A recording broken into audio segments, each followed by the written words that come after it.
I found her.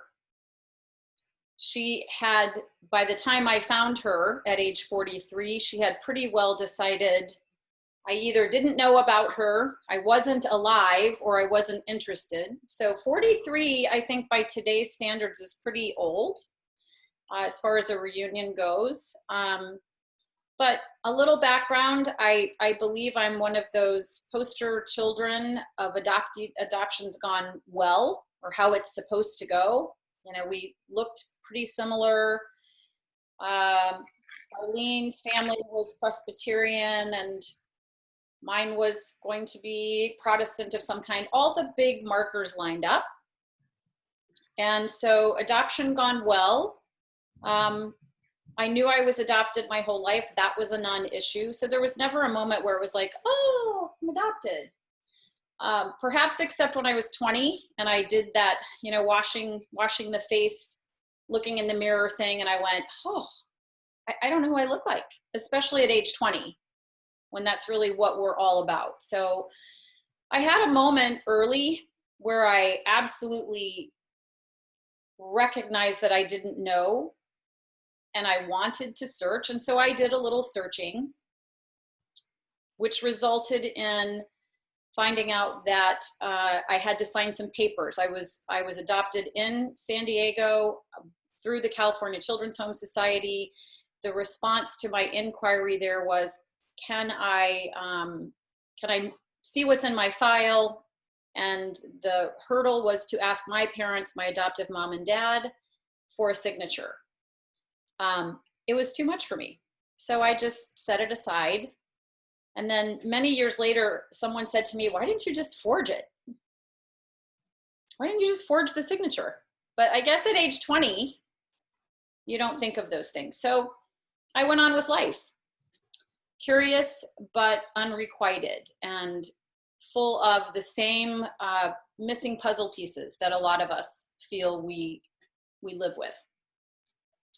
And then after my own 3 children, not being able to give them any answers. So I'd already lived my life with, you know, the 0 medical history, the no genetic markers, no answers to any of my traits, any of those inquiries.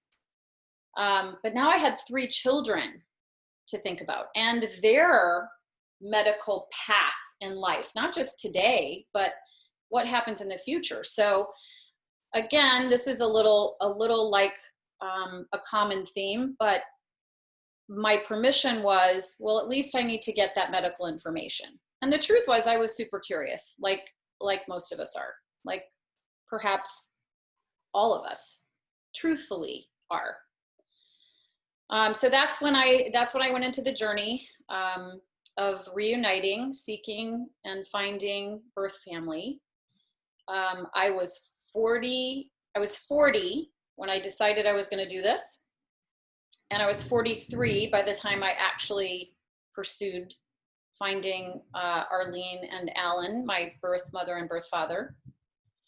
And the reason I bring it up and start there is I was 43. I was married for maybe 10, 11, 12 years, and I had 3 children before I reunited. And I think that's a big and significant driver for me now. I truly 1000% believe that if we can arm people like us, our adoptee brothers and sisters, with some information before they make major life decisions, it's probably a whole lot better, a whole lot more humane, a whole lot more successful for them overall. But I learned this the hard way and in hindsight, and with some hiccups in my own life's journey. I've known other friends along the way. Interestingly, you know, they're off doing the engineering thing. They meet their family. They knew something didn't feel right, but then they meet their biological father and mother and find out they're both in the medical field. They shift and go off to med school. I mean, I've seen so many stories, like lots of you have. So my journey really, in terms of healing, didn't begin until I had already established a family, career path, a life, And I do remember waking up one day, and I'm jumping around a little bit because I'm trying to get to the important parts. And I'm also trying to get to what I hope will be the heart of today's discussion, where there's some nice intersection of how my life path has led me to some new direction, and some new directions, to some new, a whole new field, teaching yoga, teaching trauma sensitive yoga, learning about trauma in the body to the point where I can work with people. I can sit in a classroom. We can have discussions, and I can lead you through a process that gives you some tools for your own toolbox. So that's where I really want to focus our time on this, especially since it's a happy hour, and most of us are banned from wherever the happy hour activity is typically for us on a Friday afternoon. So I want to start, I'm going to interrupt the flow of my story or my discussion for tonight. And I want you to just settle into your seat and maybe lean back a little. We're going to do 3 different, if we have time for it, just 3 different exercises that are ways to calm your body, maybe settle any nerves, any nervous system jangling, slow the thoughts. And let's do that together so that we really are taking in an experience together that is designed to help us all feel better tonight. I doubt there is anyone in our group who can't benefit from just some deep breathing and a couple of minutes of, quiet and calm. But we'll do it together, and I'll be the guide. So I want you to really settle in and feel the sitting bones, and then maybe raise up the crown of the head just a little so you have a nice long spine. Nothing too exercisey. My phone is ringing on my computer. I don't know how to disable that. Take just a couple of shoulder rolls. Let's just really get into the body a little. Just up and back and down. And then go the other way. And maybe drop the right ear to the right shoulder. Take an inhale breath and drop the chin to the chest. And exhale that left ear to the left shoulder. Nothing too crazy. And one more inhale, drop your chin to your chest. And then raise the head back to neutral, but either close your eyes or just look down so you can tune out a bit. We're going to start with something called 4-7-8 breathing. So begin to breathe through your nose and out of your nose at first. And if it doesn't feel comfortable to close your eyes, maybe just look down at your knees or your lap.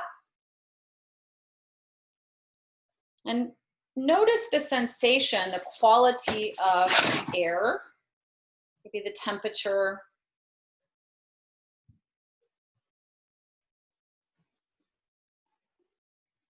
Try to slow down the breath just a little.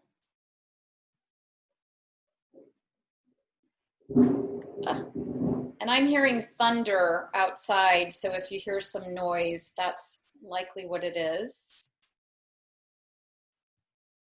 So this 4-7-8 breathing is an actual practice designed to help you with sleep.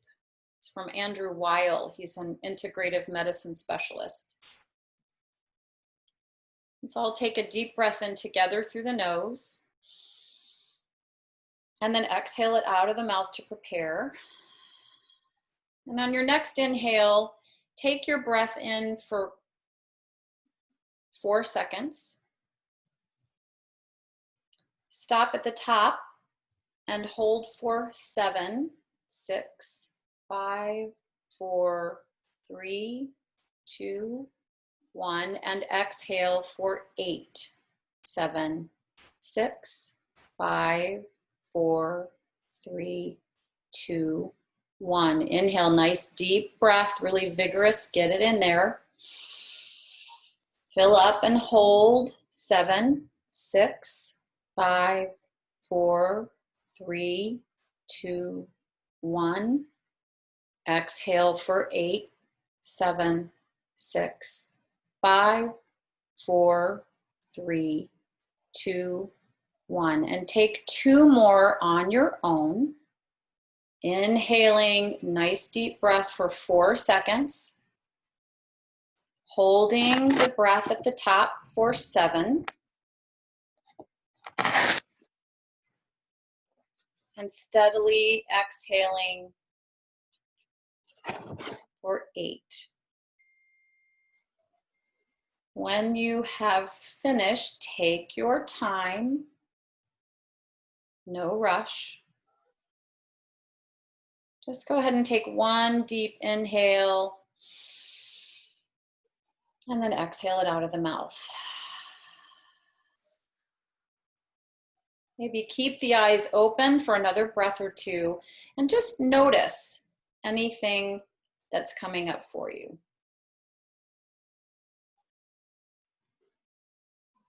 Good. And then when you're ready, blink the eyes open. And hopefully everybody with just this one little breath exercise, there are many different types, but this one breath exercise can stimulates our parasympathetic system. So it sends this calming signal to our nervous system, and it says we are not needing to flee or freeze. We're not needing to fight. And if we have mastery over those times that we feel triggered, those times we want to run, those times we start to feel anxious, then we manage to get through our days a little more comfortably. We manage to get through our shifts, our learning, our progress, a little more with that sense of ease. So it's just a tiny little tool, but it's also a really important one. I think a lot of the time people have misconceptions about what yoga is, right? You have to be, just raise your hand if you agree. You have to be really bendy to do yoga. You can be real flexible and bendy, right? You have to wear Lululemon things. Mm-hmm. You have to look the right part. I mean, there's a lot of misconception about what it is. Let me see a show of hands. How many of you have practiced yoga ever? Good. How many of you practice yoga or meditation or something mindful, mind-body practices, maybe Tai Chi, Qigong, on a regular basis? Good. Okay. Great. So it's like the food we eat. You know, I'm really good at eating healthy for that day. We learn more when we do something over time, and we take the practice and we get used to it, and we see an overtime shift from it. And I'm not here to be a big proponent of yoga. I'm here to tell you about why and how yoga and probably my stand-up paddleboard and quite a bit of travel, I truly believe actually saved my life. And those are that's sort of an interesting statement. But when I woke up in that 43-year-old, finally ready to seek my truth, I had no idea I'd been in the fog for 40 years. None. Zero. I mean, I was just going along fine. And I think a lot of us who take a journey like this of self-discovery, really of any kind, but especially the adoptee kind, where we may wake up one day, stop drinking the Kool-Aid, come out of that fog and begin to discover things like, oh, we have a primal wound. Oh, I may always struggle with my authentic identity. I may always wrestle with relationships. I may always feel like when I serve chicken and somebody's at my house and they say, I don't like chicken, I'm going to feel like they don't like me. We may always have these idiosyncrasies, these gaps these lapses. I like to call them special needs that other people just don't seem to be saddled with. And when you wake up in your 40s and you're living a life and it looks a certain way, and I was married to an executive husband and I was playing the part of that executive wife and raising my kids this certain way in his hometown of Omaha, Nebraska, not where I'm from. But it didn't matter where I was from, right? I'm a chameleon, I can go anywhere. And on top of being an adoptee, my dad was in the Navy, so I'm a double chameleon. I like to say I grew up and I earned my PhD in chameleonology. I'm really good at it. In high school, I was that kid. I was a cheerleader and a class president and a freak and a jock. Nobody's in all those groups. Nobody is in all those groups. Typically, maybe there are some personality types that, you know, are all those different things. But for me, I think I was really, really masterful at being whoever you wanted me to be, being whatever next role was right. You know, checking the stuff off the list and saying, I'm a college graduate now, and I'm an English major, or now I'm in the ad agency business. And I worked at a really prominent firm in Chicago now, and they were good at building up your identity. So I was a Burnetter for many years, the Leo Burnett Company. I'm a Burnetter.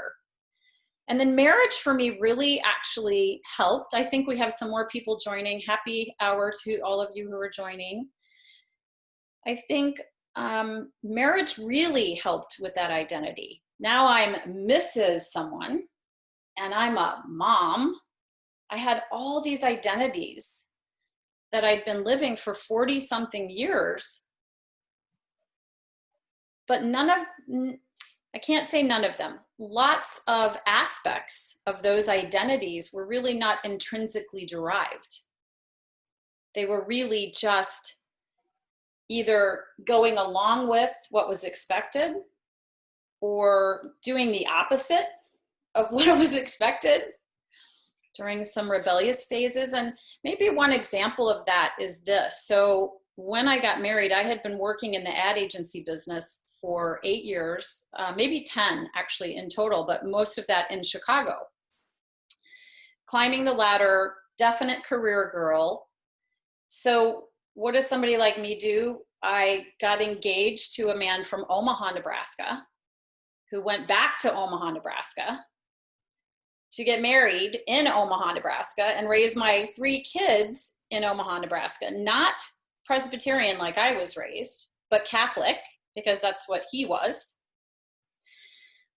I'm not saying that everybody's quite as, malleable as I was, but I sort of went the way of my groups as a way of life for many, many, many years.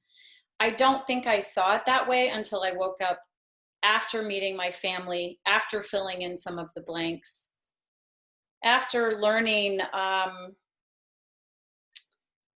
pretty key things about myself, like I don't really like Omaha, Nebraska. I thrive where there's water. I'm a 4th generation Californian. I don't do winter well. But I was living this life and meeting all of the criteria for doing it accurately and well, but it wasn't lighting me up in any way. That is not to say that I am not extremely happy that I had the opportunity to be a mother. I am, and I loved that part of the journey.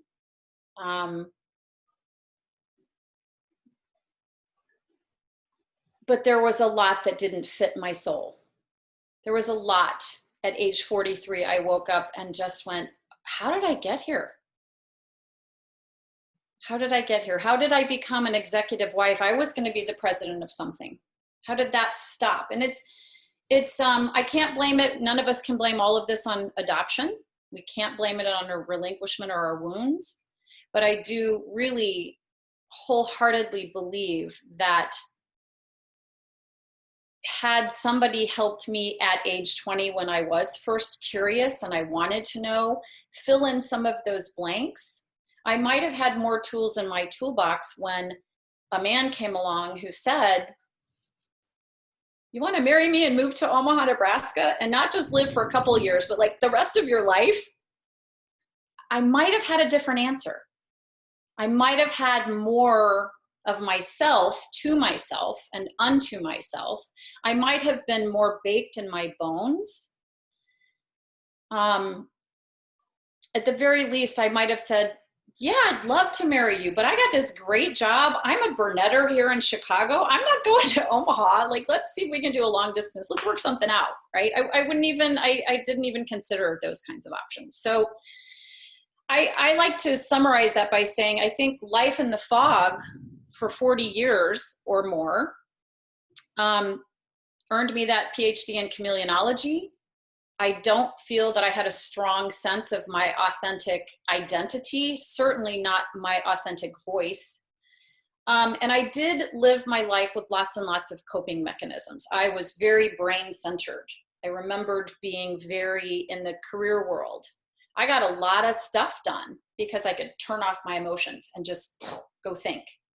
I literally had that on-off switch, an adaptee to the nth degree. I think enough said on that point. So really yoga began, and other mind-body practices, other inward journey practices, that all began taking a front and center part of my life. Therapy with an adoption competent professional. A couple of them that I've worked with through the years, I've met at conferences like the AAC conference,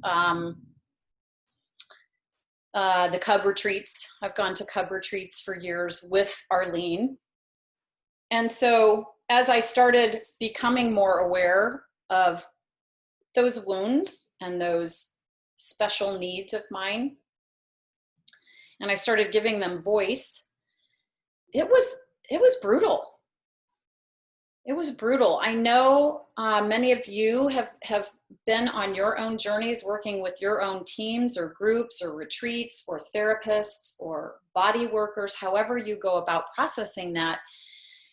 I know there's a point at which everyone on this journey, it seems to me, every adoptee on the journey of self-discovery and finding the roots and coming out of their own fog, there comes a point where we all say, wait a minute, I think I want to go back in. This is hard, right? I want to go back in. I want to close the Pandora's box. I didn't know this was going to have this giant an impact on me.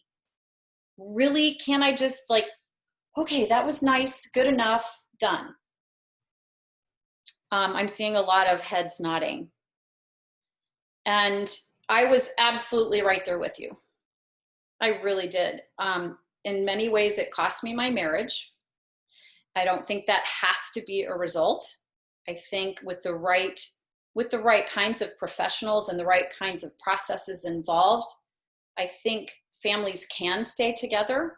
But I think there's a big gap in what we have and what we need and what we don't have. With first line is therapists that are competent working with the adoptee population and the wounding.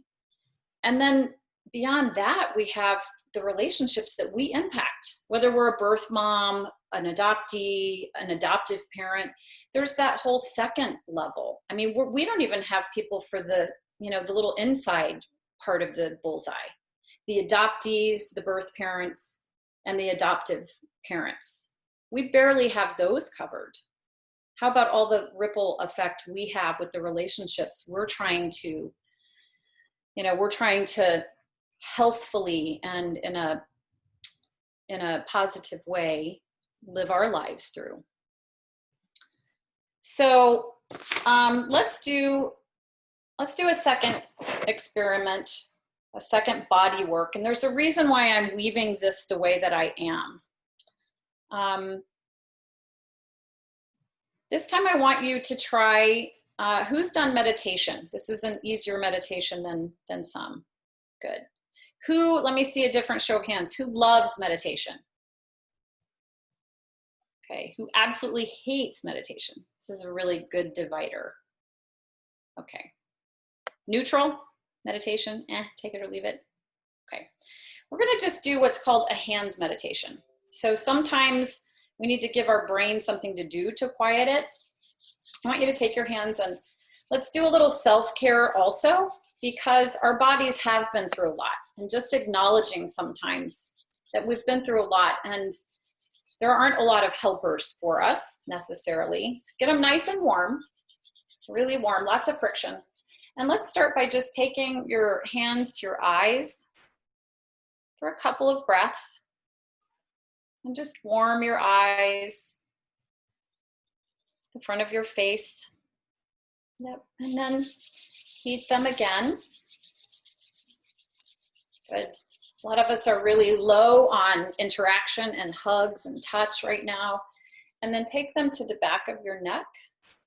Maybe give a little massage. Feel the heat. Nice deep breaths as you do this. In and out through the nose so that your nervous system stays nice and calm. Yep. And then one more time. Get lots of heat built up, lots of friction. And just take your hands to your own heart space, maybe laying them on top of each other. And feel the warmth there. Press kind of hard so you can feel some weight on your own, against your own sternum. And then take a couple of deep breaths where you inhale so much that your hands raise up a little. Exhale it out of the nose. Take 2 more just like that. Really exaggerate the lift.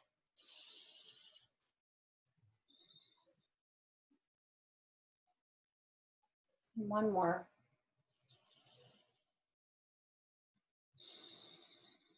And then drop your hands comfortably to your lap, but touch your fingers to each other. Pinky to pinky, ring to ring. And just press your finger pads, all 5, into its opposite. Just gentle pressure. See if you can become aware of the pulsing sensation, the heat, any connection. Maybe call to mind something your hands have helped you accomplish or create or participate in over the last couple of months that we've been hanging out in this new space.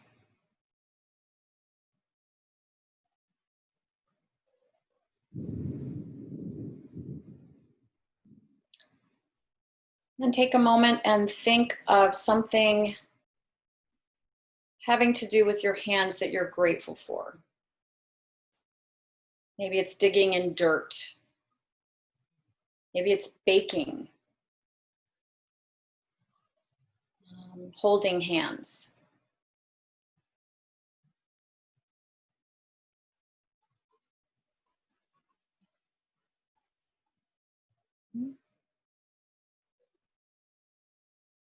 And then with our last inhale, let's all actually just come up with a symbol with your hands. And when you're ready, make your symbol with your hands, anything. There's no right or wrong here. And then just show it on your screen.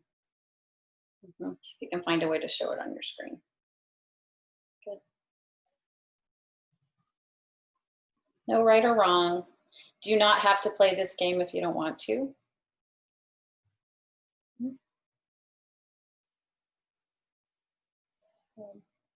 And then really call to mind or heart or head, whatever this symbol is for you. And just let it be a special moment for yourself where you're expressing something to the rest of us. Nice. And take another deep inhale and another deep exhale, and just release your symbol, get comfortable again. Take a couple of breaths to notice what you're feeling, any senses that come up. It's okay if there are question marks like, I don't get it. It's okay. We try foods and we don't ever have to repeat them again if they're not for us. So I'm looking at time here. I'm looking for Marcie to kind of give me a nod on maybe how many minutes I have to go. You could go another 5 or 10 minutes. Okay, good. Open it up to questions. That's about perfect. And we might even do one more exercise. I'm going to try to watch my time so we can. So I didn't know I had a healing journey to take. It knocked me on my ass in many ways. It lasted way longer than I would have guessed or hoped for. It was way harder. But I can honestly say I have come through it. I wanted to go over it. I wanted to go around it. I wanted to go under it. I tried everything. One of my therapists, I probably shouldn't wrap myself out here, my nickname is Jello. I don't want my Jello nailed to the wall. When we go through that deep inner journey or deep inner work, we're really good and skilled at using our coping mechanisms to avoid the pain of feeling our feelings. Our coping mechanisms are no different than if we had broken our arm. My son in 7th grade did something on the jungle gym. He missed the landing. He broke his humerus. It's a big one. And I saw him probably 10 minutes later, rush to the school. Other than being a little gray, he looked fine. I asked him how he was. He said, I'm a little queasy. And I said, you could clearly see the bone break. You know, that's great for a mom, right? You can just clearly see. He said, I feel a little queasy, and he looked kind of colorless, but he felt no pain. The body is amazing. The body will take care of you so that you survive the injury. But what happens when our injury is not a bone? When our injury is the separation of us as newborns who cry and have needs and reach out. And where all do we get injured? Is it our heart that gets injured? Is it our brain? Is it our spirit? Is there something about our limbic system? How many dimensions of that injury are not only never really acknowledged? You know, if your son has this, how many doctors did we go to? How many PT appointments? But nobody ever addressed any of our injuries. It's as if they were not there. So if he'd gone on, I suppose that bone would have mended in some weird fashion. The body would have repaired itself, but it would have been a workaround, right? With the orthopedic guys, they put the bone in place the right way. They set it with something, you know, they put some pressure on it. They put some weight on it. It heals more or less properly. And the bone is stronger afterward. That bone becomes stronger than it would have been if it had not been broken. But what happens when it's all work around in your heart? Where's the Band-Aid?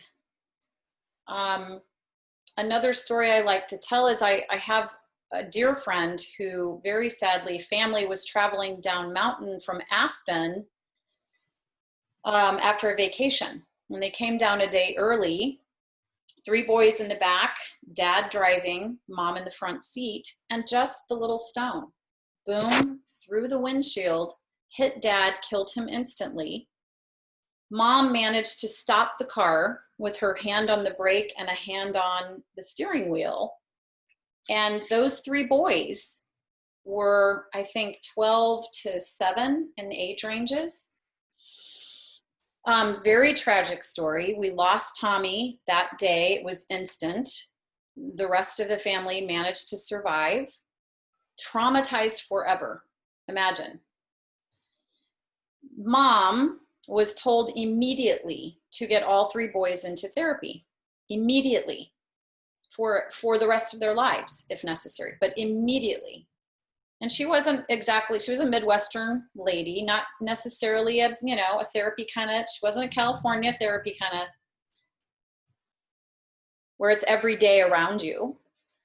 So she questioned it. Why do I have to get the boys into therapy? Because a part of their soul, a part of their brain, a part of their heart, a part of their body, a part of their essence will be forever trapped in this trauma in this day if we don't work with it, if we don't do some things to help them digest, to help them grieve, to help them mourn, to help them integrate, to do all that work that we have to do to be whole and healthy and settled, even if traumatized forever. We can't take away that accident.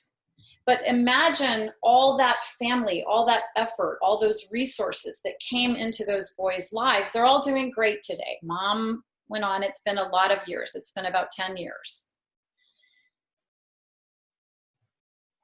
What happens when the trauma is something we wake up one day when we're 40 something and we've been married a while and we have 3 kids and we go, oh, shit, I had no idea. So where yoga also began to help me a lot is in the healing process. In the beginning, it feels like you're peeling your skin off.